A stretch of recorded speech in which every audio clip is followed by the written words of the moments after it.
¿Tiene? Éxodo 28, verso 36. Harás además una lámina de oro fino y grabarás, dice ahí, en ella como grabadura de sello. Sí, una expresión, dice ahí, santidad a Jehová. Mi querido hermano, esta expresión o esta grabadura del cual el Señor habría de demandar que vaya en la mitra o en la gorra del sacerdote, no era para librarlo de malos pensamientos, ¿sí? O como diríamos en la actualidad, como un amuleto para que nada atacara su mente. Si bien es cierto, mi querido hermano, la mitra como tal era un gorro, ¿sí?, para poder ministrar, ese gorrito no era de alguna manera así al alcance de la vista del sacerdote para que él leyera lo que hay en él, sino para quienes lo vieran a él pudieran leer en él o sobre él la expresión santidad a Jehová. El pueblo tenía que llevar ofrendas, el pueblo tenía que llevar holocausto, tenía que llevar sus animales, y cuando se acercaban al sumo sacerdote, lo primero que veían en él, así él no les hablara ni una sola palabra, era santidad a Jehová. Esto habría de hacer una remembranza en el pueblo, ¿sí?, de a qué clase de Dios se acercaban.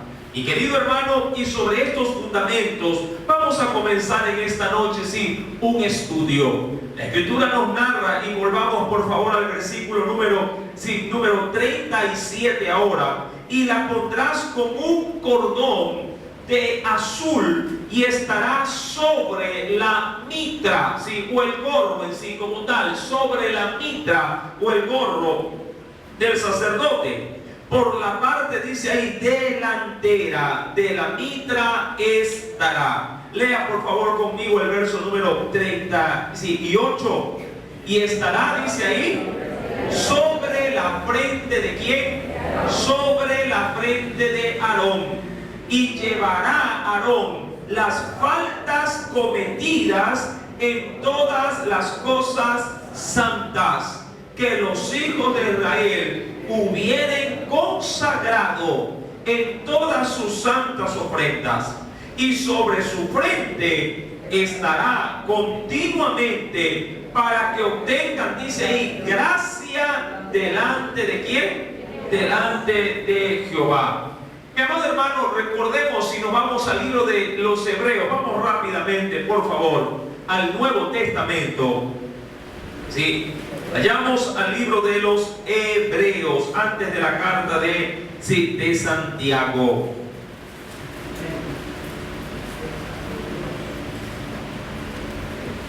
¿Lo tienen? Libro de Hebreos, libro de Hebreos. Vamos a leer, número 8. Capítulo número 8.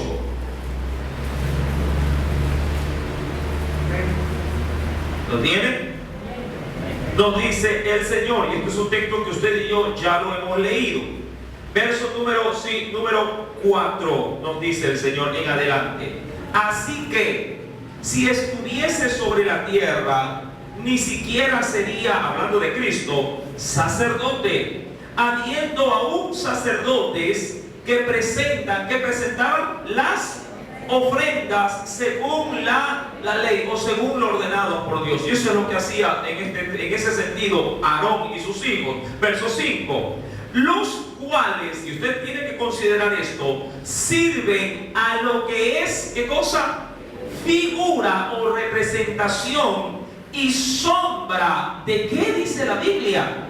De las cosas celestiales. Recuerden, el sacerdote habría de estar delante del pueblo para receptar de ellos, sí, las ofrendas y en este caso los holocaustos y sacrificios, pero todo esto en la gran mayoría se ofrecía a consecuencia del pecado del pueblo. Cuando alguien asumía su posición de pecador y llevaba un animalito, el animalito como tal, mi querido hermano, sí, recibía pues, de alguna manera, como a manera de transferencia, la culpabilidad del pecado del hombre, y el sacerdote era quien llevaba a cabo tal ritual. Y él hasta cierto punto, sí, se manchaba de esa sangre, contaminándose a sí mismo. Por eso es que cuando uno va al libro del Éxodo, capítulo 28, verso 38, nos declara que el sacerdote llevará también el pecado de ese pueblo. Pero el mismo sacrificio servía para expiación, tanto del pecador como también del sacerdote, y recibía también limpieza. Pero estas cosas, dice el verso número 5, recuerden que eso ya no se practica, se practicaba en el antiguo pacto, las cuales, dice el verso 5, sirven, dice, a lo que es figura y sombra de las cosas celestiales, como se le advirtió a Moisés cuando iba a erguir o a levantar el tabernáculo, diciéndole: mira, haz todas las cosas conforme al modelo que se te ha mostrado. ¿En dónde? En el monte. Ahora, si retomamos nuevamente el libro del Éxodo, capítulo número 28, sí, el sacerdote habría de llevar en una placa grabada, sí, una placa de oro grabada a manera de sello, es decir, bien leíble, podríamos decir en letra de imprenta, pero claro está, en el idioma de ellos, que era el hebreo, sí, tenía que reflejar la expresión santidad a Jehová. Ahora, usted y yo debemos de entender, y de hecho lo sabemos, Dios es santo, Dios es puro, Dios es sin mancha, Dios es sin pecado. Y Dios, mi amado hermano, demanda lo mismo de aquellos que se quieren acercar a Él. Yo quisiera, por favor, que usted me acompañara a la Escritura en el libro de los Hebreos, que de hecho ya lo tenemos abierto, si no ha cambiado, sí, la página. Carta a los Hebreos, en el capítulo número 12. Hebreos, capítulo número 12. ¿Lo tiene? Nos dice el verso número 14. ¿Ya lo encontró? Dice: seguir la paz con todos, es decir, no tengan, lo que depende de nosotros, no tener problemas con nadie, dice ahí. ¿Y qué más debemos de seguir? Dice ahí: y la santidad, sin la cual nadie, y esto es, mi amado hermano, tajante y de exclusividad de Dios para sus hijos, sin la cual nadie verá al Señor. Ahora, ¿qué nos dice el apóstol Pablo? Que debemos de seguir no solamente la paz con nuestro prójimo, sino también que debemos de seguir la santidad. Ahora, cuando se habla de santidad, ¿a qué nos referimos? Hablamos de pureza, hablamos, mi querido hermano, de transparencia, de integridad. Usted recordará en el estudio que hicimos, no este día viernes, sino el viernes antepasado, acerca de la integridad de un profeta llamado Samuel. Y usted recordará que Samuel, que ya cuando en su ocaso de su vida, sí, ya al final de sus años, en su ancianidad, tuvo, sí, diría yo, la valentía y tuvo también el orgullo de levantar su voz al pueblo y ponerse él delante de todo el pueblo, sí, como un libro, mi querido hermano, abierto, diciéndole: ¿quién puede leer en mí que yo le haya ofendido en algo durante toda mi vida? Y el pueblo pudo llegar a reconocer en Samuel que él era un hombre íntegro. No digo que no era pecador, todos hemos pecado, mi querido hermano, pero de eso, sí, a nosotros ser, en este caso, esclavos del pecado, es otra cosa. La pureza, la santidad, se relaciona con una vida, mi querido hermano, sí, y hermana, una vida negada de obediencia al Señor. Quisiera hablar un poquito más en esto, sí, de la santidad, y acompáñenme en la segunda carta a los Corintios. Vayamos, sí, a la carta a los Corintios, en el capítulo número 7, segunda carta a los Corintios, capítulo número 7. este capítulo, este versículo de hecho viene con un trasfondo. Aquellos que estuvieron también en el estudio de la carta a los Corintios, sí, eso sí, el día jueves, hablábamos de que nosotros somos templo ¿de quién? Del Espíritu Santo, y como templos debemos de permanecer limpios en nuestro cuerpo, en nuestra alma y en nuestro espíritu, para que aquel que habita en nosotros pueda permanecer en nosotros, porque Dios no habita en una casa sucia o manchada por el pecado. Verso número 1, segunda carta a los Corintios, capítulo 7, verso 1.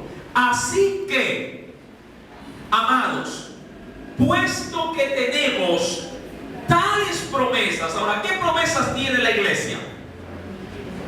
Salvación, ¿sí? ¿Qué más? ¿Qué más? ¿Sí? ¿Qué esperamos del Señor? Su venida, y también si tenemos como promesa dada la vida eterna. Amén. Dice el apóstol Pablo, si puesto que tenemos tales promesas, limpiémonos. Y esto es muy interesante. Amén. Esta labor no la ejerce alguien fuera de ti. Esta labor la ejerce cada persona, sí, que ha confesado a Cristo como su Salvador y como su Señor. ¿Qué, mi amado hermano? Limpiarnos de toda contaminación de carne y también de, diría cualquiera así, cualquier mancha que pudiera generar el cuerpo o nuestra mente. Mi amado hermano, a usted y a mí nos toca luchar, por ejemplo, contra la mentira, para que la mentira no se enseñoree de nosotros. Yo sé que a veces nos vemos tentados a mentir, a veces nos vemos hasta expuestos o forzados a mentir, pero no dependerá, mi amado hermano, de otro el que yo pueda salir librado de la mentira. Es una labor que me compete al 100% a mí, poder mantenerme en la verdad, aun cuando la verdad pueda ir en perjuicio mío. Amén. Son circunstancias, mi querido hermano, sí, como ejemplo lo cito, que pudieran de pronto sí exponer sí, nuestras vidas hasta un perjuicio, pero si se trata de mantenernos en santidad, hay que pagar el precio aún inclusive, sí, si esto aún nos pudiera afectar a nuestra así integridad. Hombres y mujeres que han podido sobresalir en la Biblia son muchos por causa de la integridad. Hay quienes, y usted recordará en la enseñanza del libro de Daniel, hay quienes negándose a comer la comida sacrificada a los ídolos de Babilonia, es decir, ofrecidas por el mismo rey Nabucodonosor, prefirieron no contaminarse, sí, que a compartir de los deleites del banquete del rey. Amén. Pero esto, mi amado hermano, se lo dispusieron en su corazón. Si ellos no se lo hubieran propuesto, si ellos no se hubieran determinado a quedar limpios, ellos se hubieran contaminado, ¿sí? Como los otros que fueron llevados cautivos a Babilonia. Mi querido hermano, a usted y a mí me corresponde, dice ahí, limpiarnos de toda contaminación de carne, pero también de espíritu. Cuando hablo del espíritu, hablo en este texto, por el contexto, hablo aquí de nuestra mente, el espíritu de nuestro entendimiento. ¿Cuántas veces el diablo, Satanás, sus demonios, ¿sí? O aún la gente que se deja usar por el enemigo, ¿sí? Nos atormenta espiritualmente a nuestra mente? Nos trabaja en nuestros pensamientos y trata de ganarnos terreno, de ganarnos la batalla, ¿sí? En nuestros pensamientos. De hecho, es aquí donde se llevan grandes batallas. Y si uno no está, mi amado hermano, lleno ¿sí? de las palabras del Señor, bien nos pudieran vencer.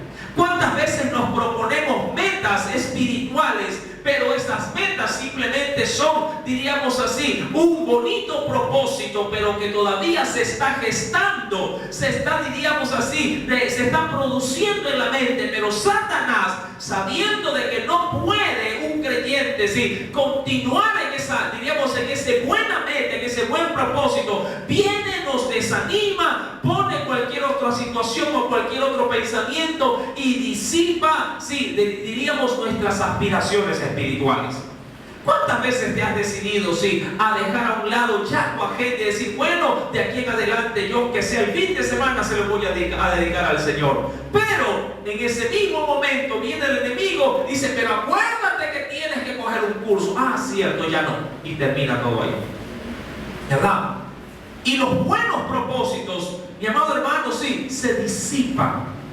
En la mente, mi querido hermano, se libran grandes batallas. Y si el enemigo logra sembrar en nuestros corazones una semilla, de pronto diré yo de amargura, una semilla de maldad, esto puede manifestarse con el tiempo en el cuerpo.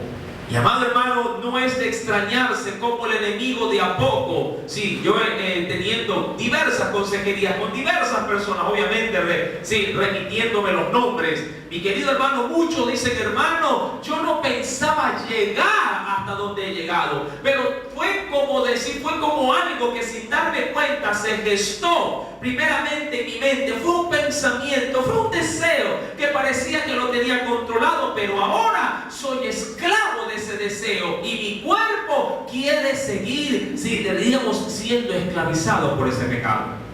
Mi amado, la santidad es una lucha en la cual usted y yo estamos comprometidos a pelear para mantenernos puros. Dice la Biblia en el verso número 1 de la segunda carta a los Corintios, limpiémonos de toda contaminación de carne y de espíritu, perfeccionando, y me encanta, me interesa mucho esta expresión, dice perfeccionando la santidad. Mire, perfeccionando la santidad. Dios sabe que llegar a ser santo no es algo que usted, ¿verdad?, lo consigue de la noche a la mañana. Nadie se levanta al otro día y dice, ay, soy santísimo. No. Es una lucha, es un proceso, es una tarea por la cual usted cada día entra en una batalla, y obviamente batallas y luchas muy difíciles, unas más difíciles que otros días, pero si usted permanece cada día perseverante, alcanzará la perfección en su santidad. Mi amado hermano, así lo declara la Biblia, perfeccionando la santidad en el temor ¿de quién? En el temor, dice ahí, de Dios. Porque caminamos no bajo la mirada ni del pastor, ni del padre, ni de una madre, ni de un esposo, sino bajo la mirada de nuestro Señor.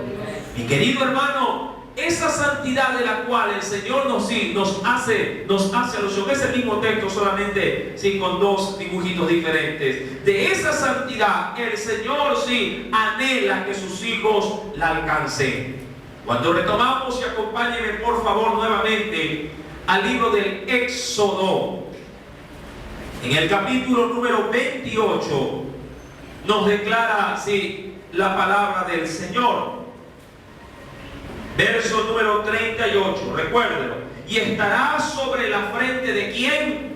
Sobre la frente de Aarón, y llevará Aarón las faltas cometidas, dice ahí, de todas las cosas santas o las cosas consagradas, que los hijos de Israel hubieran consagrado en todas sus santas ofrendas. Y sobre su frente estará continuamente para que obtengan, ¿qué cosa? Gracia delante de ¿quién? Es decir, para que obtengan aceptación. A eso se refiere ese término de gracia en este pasaje. Para que puedan ser aceptadas.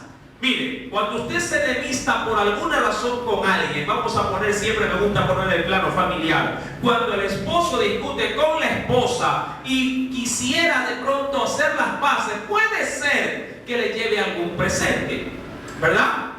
Puede ser, mi querido hermano, que compre algo por el camino y aparezca de pronto en otro horario diciéndole, mija, tenga, aquí le compré para hacer las paces. Bueno, el obsequio como tal puede, mi amado hermano, hasta cierto punto ser rechazado, siempre y cuando no haya existido previo a la entrega del obsequio un perdón sincero, ¿verdad? Yo no sé, pero en nuestros tiempos, diríamos nosotros, sí, los que tenemos un poquito más de años, sí, viviendo, en nuestros tiempos, sí, por lo general muchas veces antes de entregar algo, sí, a alguien, si había algún roce, primero se pedía perdón, se pedía disculpa, sí, y entonces se aceptaba, sí, en este caso, diríamos el regalo o el obsequio. Y querido hermano, el Señor por su parte toma una figura muy similar a la que sí estamos haciendo referencia. Él, para poder recibir todo cuanto su pueblo le traía, tenía que venir, pero de esta manera, envuelto en santidad. Tenía que venir envuelto en pureza. Todo lo que venía a él, que no era consagrado, que no estaba limpio, que no estaba puro, no habría podido ser aceptado de parte de Dios. Más adelante estudiaremos de qué manera aún lo que el pueblo traía tenía que ser perfecto. El pueblo no podía aparecer como un borreguito, sí, con la pierna quebrada. Sí, no podía aparecer, mi querido hermano, sí, como un animalito deforme. Sí, sacrificios ofrecidos a Dios tenían que ser perfectos. Cualquier impureza o imperfección era sinónimo de rechazo de parte del sacerdote. Y mucho más claro está de Dios. Cuando vamos al versículo número 38, el Señor dice en la parte final, para que obtengan gracia, y él recuerde eso, que es aceptación delante de ¿quién? De Jehová. Ahora, la mitra era el penúltimo, diríamos así, vestuario del sacerdote. Digo el penúltimo porque habría un antepenúltimo o el último de todos, que eran los calzoncillos del sacerdote. Mi amado hermano, si Dios se preocupó de la apariencia del sacerdote, lo hizo con el único propósito de que el sacerdote se presentara acepto completamente ante su presencia. Dios, recuerda, y esto sí lo hemos visto en reiteradas oportunidades de las enseñanzas, Dios es perfeccionista en lo que hace. Dios es detallista en lo que hace, y Él no demanda de menos, sí, de parte nuestra. Dice en el versículo número 39, y bordarás una túnica, ¿sí?, de lino, y harás una mitra. Recuerden que estamos hablando de qué cosa, del gorro, ¿sí?, del sacerdote. Harás, dice ahí, ¿sí?, verso número 39, bordarás una túnica de lino y harás una mitra de lino. Harás también un cinto, el cual obviamente tendría que pasar ¿por dónde? Por la placa que decía santidad a Jehová. Harás también, dice, un cinto de obra de recamador. ¿Qué significaba esto? Esto yo ya lo he mencionado en otras enseñanzas. Cuando hablamos de obra de recamador, ¿de qué estamos hablando? Es un término que ya lo hemos dicho muchas veces.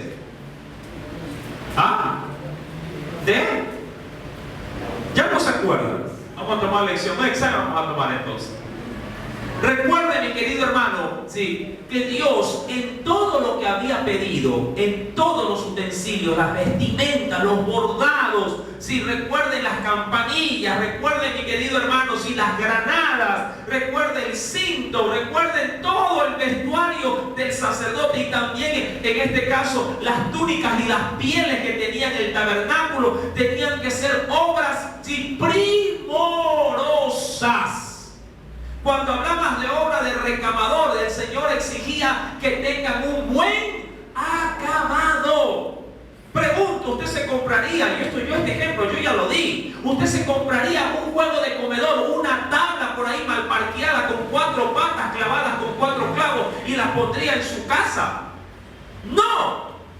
Usted buscaría la mejor madera, la que está mejormente tallada, pulida, que está laqueada, pintada, ¿sí?, con sus perrotos, sus muebles tapizados. Es decir, buscaría, ¿sí?, toda obra primorosa y de buen acabado para poder llevarlo a su hogar. ¿Sí me está entendiendo? Mi querido hermano, Dios quería que todas estas obras sean obras de recamador, es decir, obra de buen acabado, para que se pueda ver y apreciar con hermosura todo cuanto se viera en el sacerdote. ¿Por qué Dios quería que el sacerdote tuviera una apariencia, diríamos así, de esplendor? Porque el sacerdote representaba a Dios mismo en la tierra. Dios no podía exigirle menos al sacerdote, al sumo sacerdote, porque él era prácticamente, sí, su apariencia ante el pueblo. El sumo sacerdote era la presencia de Dios ministrando en el tabernáculo. Y quien veía al sacerdote, diríamos de manera simbólica, veía a Dios. Quien veía al sacerdote veía la presencia de Dios. Y cuando le veían y leían en él, decía santidad para Jehová. Recuerda, esa placa en la frente no era que lo libraba de malos pensamientos, Aarón. Era para que el pueblo leyera, sí, cómo tenían que acercarse a ese sacerdote, cómo tenían que llevar sus ofrendas al sacerdote. Mi querido hermano, en el versículo recuerda el número 40, perdón, 39, nos dice el Señor: bordarás una túnica de lino y harás una mitra de lino, harás también un cinto de honra. ¿De qué? De recamador, de buen acabado. Y para los hijos de Aarón, porque recuerda que este hombre no estaba solo, estaban también los sacerdotes. Él era el sumo sacerdote y sus hijos eran los sacerdotes. ¿En qué consistía la diferencia? En que el sumo sacerdote era el único que podría entrar ¿a dónde? Al lugar santísimo. Mientras que los sacerdotes, sus hijos, solamente podrían llegar al lugar santo. Amén. Hasta donde estaban los panes de la mesa de la proposición, hasta ahí podían llegar. Sí, el último velo que cubría y hacía diferencia entre el lugar santo y santísimo, donde estaba el arca del testimonio, el cual contenía tres cosas, tres elementos. ¿Qué contenía? Tomemos lección. ¿Qué tenía el arca del pacto? El maná, ¿sí? ¿Qué más? Las tablas de la ley y la vara de Aarón que floreció. Amén. Cada cosa con su propio significado, que por cierto ya lo hemos estudiado también. Avancemos, verso número 40. Una vez, ya diríamos, en su apariencia externa, el sacerdote había sido ya vestido. Dice el verso 40: y para los hijos de Aarón harás para ellos, ¿qué cosas tenían que hacer para ellos también? Túnicas. También les harás cintos. ¿Sí? Esta manera, diríamos, como de correas, ¿sí? O bandas anchas en este caso en sus lomos, y les harás para ellos. Miren que el sumo sacerdote tenía, ¿sí?, una mitra, pero los sacerdotes no tenían una mitra, ellos tenían, dice ahí, tiaras. ¿Qué es una tiara? Algo sencillo que usan las mujeres: diademas. Diademas, ¿sí?, a manera de coronas sencillas, pero no por ello dejarían de ser de gran esplendor y hermosura. Verso número 40: y les harás tiaras para honra, ¿sí?, y también hermosura. Ahora, Dios, mi amado hermano, así vistió a quienes, ¿sí?, les servían. Así los presentó delante de todo el pueblo. Verso número 41, avancemos. ¿Qué nos dice, sí, el Señor de manera adicional? Y con ellos vestirás a Aarón tu hermano y a sus hijos con él. Y una vez vestidos, ¿qué habría de acontecer? Y los ungirás y los consagrarás y santificarás para que sean, ahora sí, para que sean, ¿qué cosa? Mis sacerdotes. Mi amado hermano, en ese orden no se puede ministrar sin antes estar vestido. Y usted y yo ya hemos analizado al detalle cómo es que se debe de vestir un cristiano. Pero no me refiero a la vestimenta externa, sino a la vestimenta que debería de identificarnos como en este caso, hombres y mujeres salvados por Cristo. Debemos de vestirnos de Cristo, mi querido hermano. Acompáñenme por favor al libro de Zacarías. Vayamos a este precioso libro. Mire qué nos dice una vez que ya el sacerdote estaba vestido. Zacarías capítulo número 3. Libro de Zacarías. ¿Dónde está Zacarías?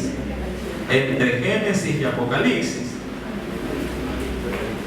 Capítulo número 3. Está entre Ageo, ¿sí?, y Malaquías. El penúltimo libro del Antiguo Testamento.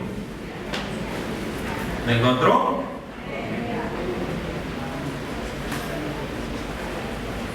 Aquí hay, sí, una revelación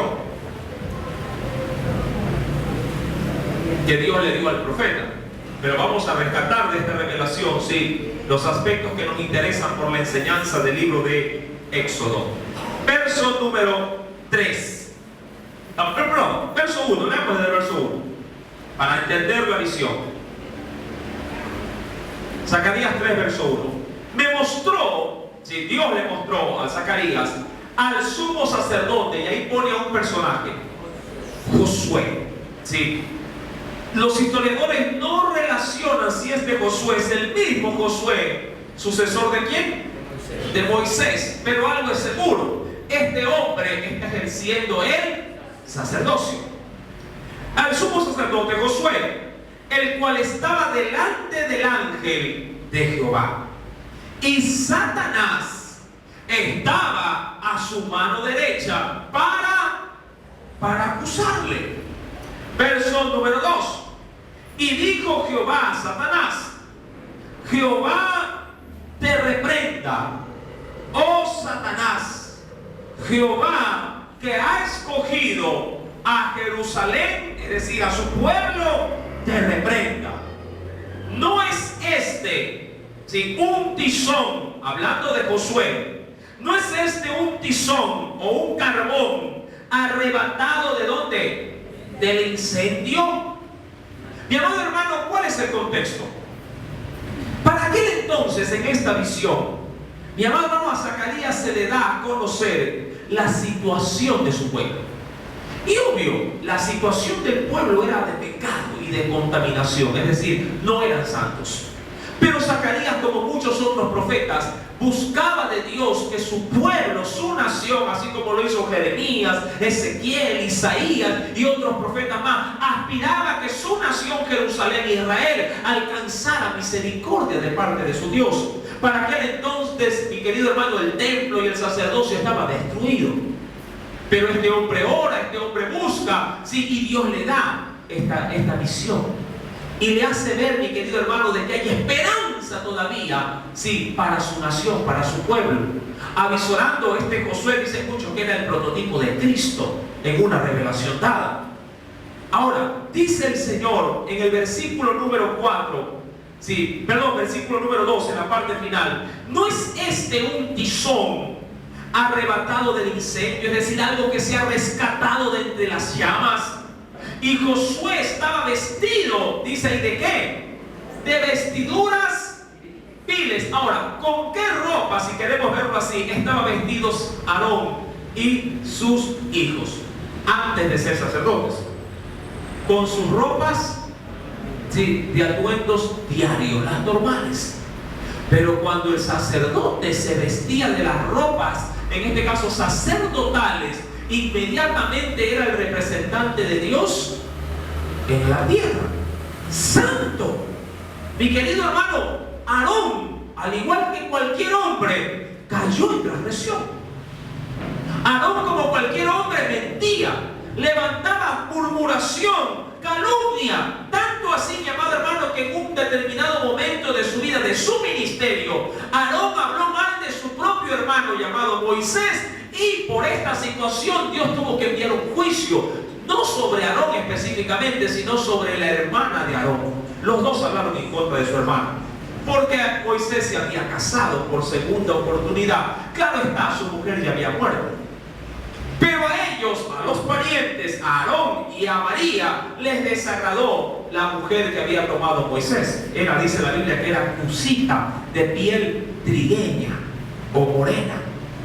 Y ellos comenzaron a hablar, a murmurar: ¿cómo se va a casar? Digo yo, no, con esta negra fea, qué sé yo. ¿Qué habrán dicho? La Biblia no lo dice, pero la Biblia sí dice que murmuraron. Pero Dios, que peleó siempre a favor de Moisés, Dios apareció en el templo y estaba Aarón con las ropas de sacerdote y estaba también María. Y a Dios, mi amado hermanos, le desagradó la murmuración que hicieron contra Moisés. Moisés nunca se trató de defender sobre sus hermanos. Y Dios les dijo: por cuanto habían murmurado en contra de Moisés, su siervo, sí, habrían de quedar castigados con lepra desde la cabeza hasta los pies. Ahora, Aarón salió bien parado de eso. Aarón no le cayó la lepra. Pero, ¿por qué no le cayó la lepra? Porque él estaba ministrando, tenía las ropas santas, sacerdotales, y quedó libre del juicio. Pero María, su hermana, quedó totalmente blanca como la nieve por la lepra. Mi amado hermano, diríamos, ¿por qué fue librado Aarón? ¿O por qué causa Aarón en ese momento no pagó justamente, sí, por su culpa? Mi amado hermano, porque la ropa que vestía lo identificaba en ese momento con su Dios. Y así mucha gente abusa de la gracia de Dios, porque sabe el pueblo en la actualidad que es un sacerdote. Mire que aquí hasta a veces a viva voz decimos: somos sacerdotes de Dios, somos nación santa, somos pueblo adquirido por Dios, y nos gozamos y alabamos y brincamos, pero a veces abusamos del sacerdocio. Es verdad, no vestimos ropas visibles para el mundo como sacerdotes, pero internamente somos sacerdotes de Cristo y de Dios en esta tierra. Y mientras Cristo esté morando en este cuerpo, cuando a veces le demos un mal uso, Dios diríamos que se reserva a veces de castigarnos tajantemente, porque ve sobre nosotros a Cristo, el sumo sacerdote, y se aguanta. Pero eso no significa que Dios no castigue el pecado. El único día que Aarón se quitó sus vestiduras, murió. Cuando muere Aarón, hay algo muy curioso.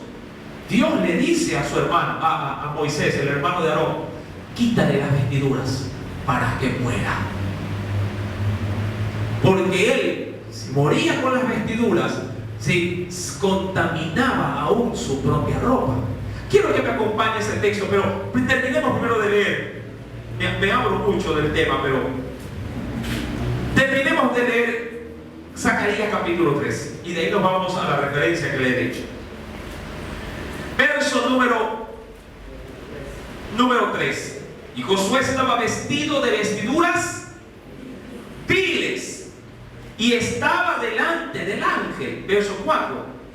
Y habló el ángel y mandó a los que estaban delante de él diciendo: quitadle esas vestiduras viles. Y eso fue lo que pasó con el sacerdote. Y a él le dijo: mira, que he quitado de ti. ¿Qué cosa le quitó? Ahora, ¿le quitó el pecado o le quitó las vestiduras? El pecado. Pero ¿cómo se lo quitó? Quitándole las vestiduras. Ahora, yo sé que el pecado no se alberga en la ropa. Mi amado hermano, el pecado no es que se impregna de la ropa, pero el pecado del hombre sí puede contaminar lo que está fuera de su corazón. Mi amado hermano, el pecado contamina, el pecado ensucia, empaña a los demás. Cuando tú, mi querido hermano, si no guardas tu corazón, no guardas tu mente, no guardas tu cuerpo en santidad, cuando tú te ensucias, comienzas a ensuciar a otros. Porque los demás te oyen, los demás te ven y los demás seguirán tu mal ejemplo.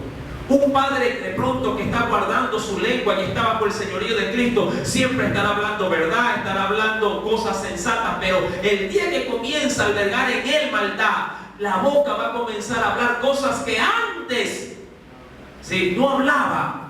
Y quienes le rodean comienzan a ver: ay, mi papá ya dice malas palabras, yo también. Uy, mi papá tal cosa, yo también.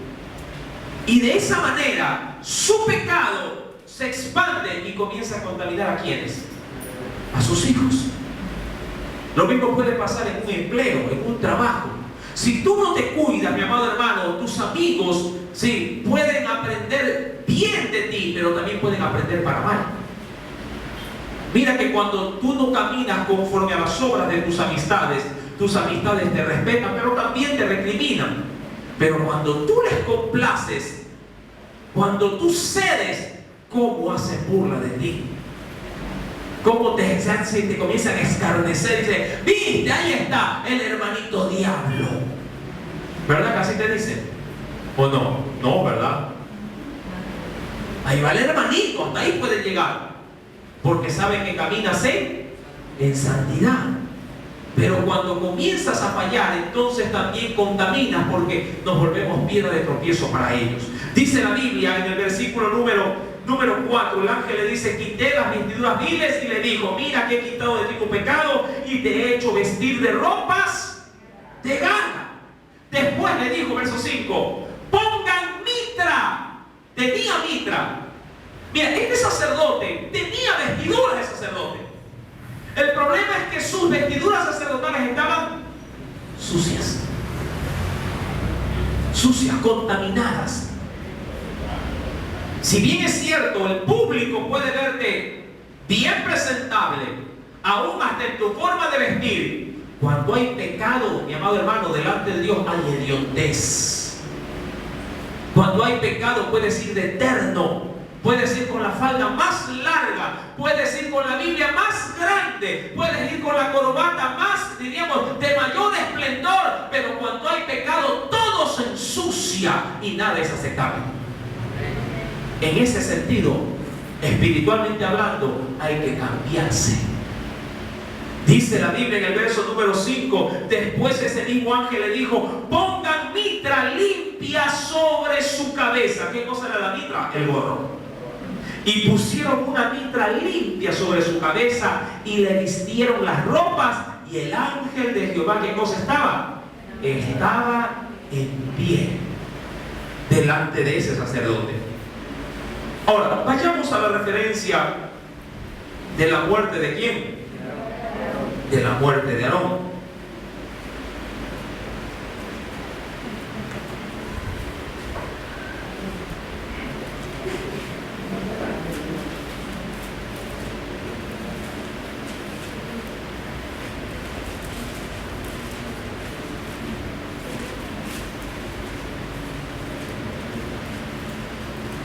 Vayamos al libro, a ver si no me equivoco, al libro de los Números.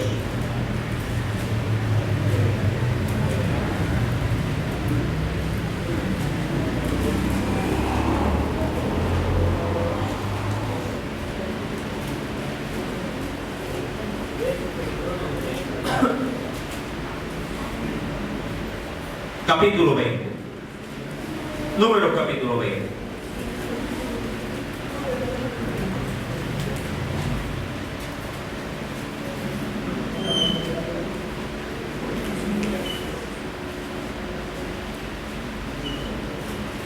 ¿Ya lo tienen?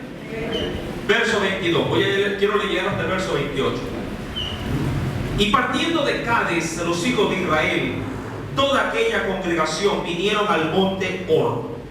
Y Jehová habló a Moisés y a Aarón en el monte de Hor, estaban los dos juntos, en la frontera de la tierra de Edom, diciendo: Aarón será reunido a su pueblo, es decir, a morir, pues no entrará en la tierra que yo di a los hijos de Israel, por cuanto fuisteis rebeldes a mi mandamiento en las aguas de la rencilla. Toma a Aarón y a Eleazar, su hijo, y hazlo subir al monte de Hor. Y mira lo que dice el verso 26: desnuda a Aarón de sus vestiduras. Y eso implicaba hasta los calzoncillos. Amén. Verso número 26: desnuda a Aarón de sus vestiduras y viste con ellas a Eleazar, su hijo, porque Aarón será reunido a su pueblo y allí morirá. Verso número 27: y Moisés hizo como Jehová le mandó. Subieron al monte de Hor a la vista de toda la congregación. Y Moisés desnudó a Aarón de sus vestiduras y se las vistió ¿a quién? a Eleazar su hijo. ¿Y qué pasó cuando ya lo desnudó? ¿Qué pasó ahí con Aarón, mi amado hermano? ¿Qué dice la Escritura? Y Aarón murió allí en la cumbre del monte. No estaba enfermo Aarón. Aarón no es que tenía gripe, ¿sí? Tenía tuberculosis, ¿sí? No, Aarón estaba normal. Claro, avanzado en edad como su hermano, de haber tenido, sí, ya diríamos unos 120 y pico de años, pero con vigor, fuerte. Simplemente se lo desnudó de sus vestiduras y Aarón murió. Mi amado hermano, cuando retomamos el libro del Éxodo para terminar, ¿sí?, esta porción bíblica, capítulo número 28, Éxodo capítulo número 28, verso número 40. Para los hijos de Aarón harás túnicas, también les harás cintos y le harás tiaras para honra y hermosura. Y con ellos vestirás a Aarón y tu hermano y a sus hijos con él, y los ungirás y los consagrarás y los santificarás para que sean mis sacerdotes. Verso 42. Y le harás calzoncillos ¿de qué? De lino, para cubrir su desnudez. Serán desde los lomos, ¿hasta dónde? Serán, dice ahí, desde los lomos hasta los muslos. Y estarán sobre Aarón y sobre sus hijos cuando entren en el tabernáculo de reunión, o cuando se acerquen al altar para servir en el santuario, para que no lleven pecado y mueran.